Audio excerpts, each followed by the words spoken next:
Hi, my name is Ruttu Kalariya. I'm from Ahmedabad, Gujarat. I got to know from Sahyadri for the Sahyadri pole farming. I was going through Instagram or YouTube, I don't remember exactly, but basically social media through. And I contacted them before nearly 2 months. I got a call from their office. I talked with Mr. Datta, I talked with Mr. Swapnil, and I talked with offline training program. I participate for the training program from last 2 days, today and yesterday. I found it very interesting, and more interesting I found it.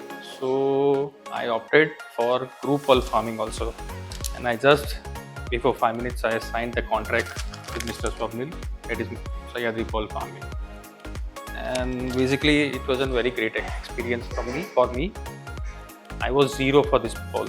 What is pole? I didn't even know. After my 2 days training, what is pole? I know from A to Z. So would you recommend? Yeah, I would definitely recommend just come here, visit him, talk to him on a phone. If you are not going to come here, just talk to him once on a phone or opt in for offline training. It is a lifetime experience. You should never miss it. Thank you.